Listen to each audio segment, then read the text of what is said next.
People will cheer for your comeback, but they won't be there at 2 a.m. when the panic hits and you're the only one awake. Most support feels good, but it can secretly keep you weak because it teaches you to wait for rescue. The hard truth: the battles that shape your character are designed to be fought without an audience. Welcome to StoicCraft, where stoicism isn't a quote you admire. It's a tool you use in real life. You can have friends, you can have family, you can have a strong circle, but certain battles are exclusively yours. If you keep running from them, you might stay comfortable, but you'll become fragile on the inside. Stoicism doesn't romanticize loneliness, it just tells the truth. You can't control the world, but you can control your response.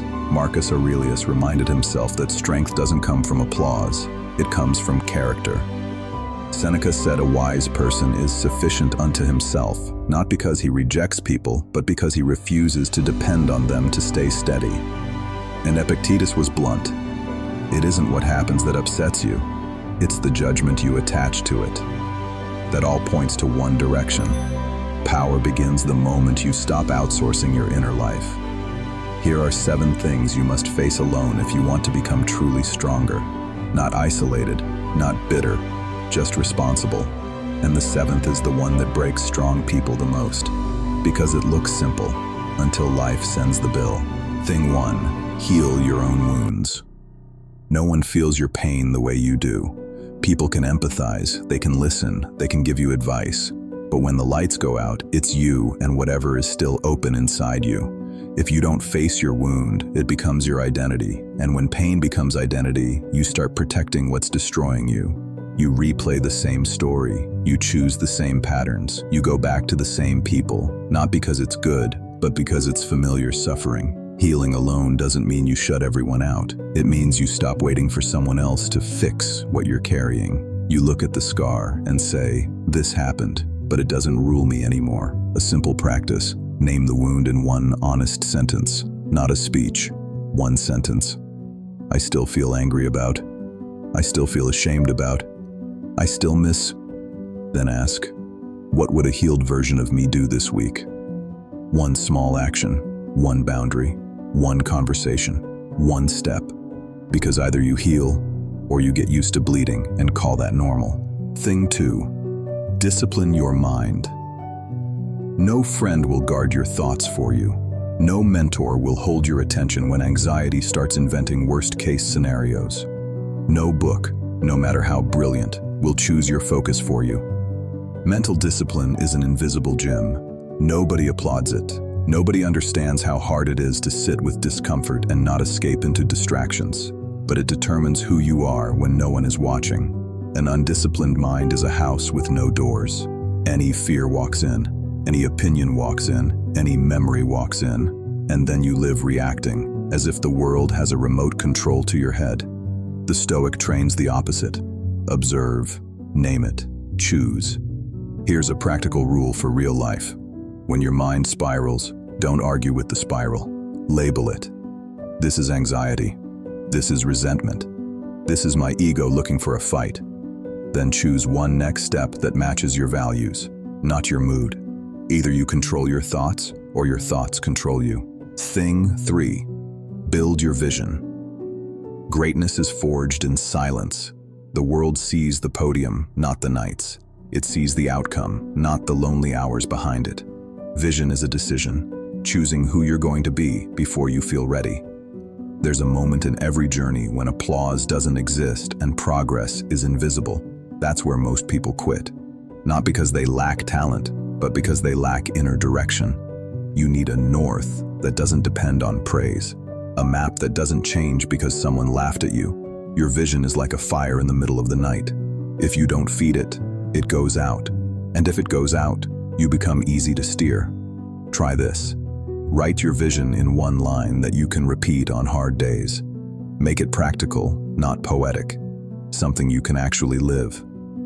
I'm building a calm, disciplined life. I'm becoming a man/woman who keeps promises. I'm creating work I'm proud of. Then pick one daily proof. Something small you can do even on a bad day. A 20-minute walk, one job application, one page of writing, one healthy meal, 1 hour of focused work. That's how vision becomes real. through receipts, not wishes. Thing 4. Walk away from what weakens you. Letting go hurts.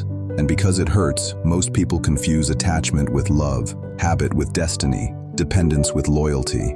But strength begins where attachment ends. There are people, environments, and behaviors that drain you like a hole in a boat. You can row all day and still go nowhere because water keeps getting in. The Stoic understands. Not everything you want should stay, and not everything that stays makes you better. Sometimes what's destroying you is exactly what you call just who I am. And the lonely courage is this: cutting what hooks you even when nobody sees you trying, leaving the routine that numbs you, releasing the version of you that was comfortable, but small. Saying no without explaining yourself 10 times. A quick test. After you spend time with this person or this habit, do you feel clearer or weaker? Do you feel more disciplined or more scattered? Your body tells the truth before your mouth does. You don't become strong by adding more. You become strong by removing what makes you weaker. Thing 5. Master your emotions. This isn't about becoming a stone, it's about becoming a commander. Emotion is a fire. It can warm a house or burn it down. People who react too much become predictable. People who explode easily become controllable. And the world loves controlling emotional people. A calm mind is a sharp tool because it doesn't waste energy on imaginary wars. React less, reflect more. Sounds simple, but it's brutal training. No one sees the second you swallow the impulsive reply. No one sees the moment you breathe and decide not to enter a fight that would only feed your ego. No one sees you turn anger into action and fear into preparation. But that's where you stop being easy to push. Epictetus taught that freedom is internal, and internal freedom begins when you stop being a slave to your mood. So when the emotion hits, don't ask, "How do I feel?" Ask, "What does this moment require from me?" If StoicCraft helps you build that kind of inner control, subscribe, because this isn't entertainment, it's training. Thing 6. Learn to be at peace in your own company. A lot of people aren't afraid of silence. They're afraid of what silence reveals. That's why they fill life with noise, scrolling, messages, non-stop work, anything to avoid being alone with their own mind. But solitude is where you find yourself. It's where you separate desire from neediness, ambition from escape.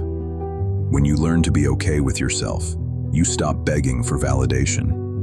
You stop accepting crumbs just to avoid feeling alone. You stop negotiating your values for belonging. Seneca talked about returning to yourself, and returning to yourself is like walking into a room and finally cleaning the mess you've been shoving under the rug.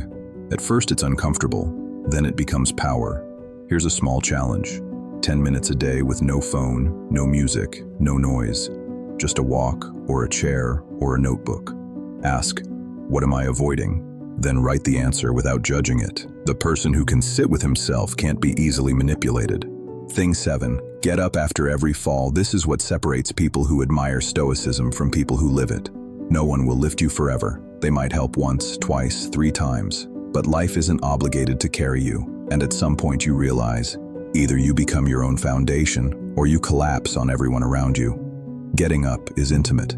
It's when you fail and still return. When you lose and still learn. When you're betrayed and still refuse to become bitter. When you're humiliated and still refuse to abandon your character. Marcus Aurelius wrote like someone rebuilding from the inside, day after day, with no spectacle. And that's exactly it. You are your own reconstruction. No hand on your shoulder can replace your decision to continue. And if you're in a season where you feel behind, remember this: consistency is a quiet flex. Most people can't do boring for long enough to become great. So here's the takeaway. The path to real strength isn't shared. You will have moments of silence, moments of private pain, moments where you choose what's right while what's easy is screaming.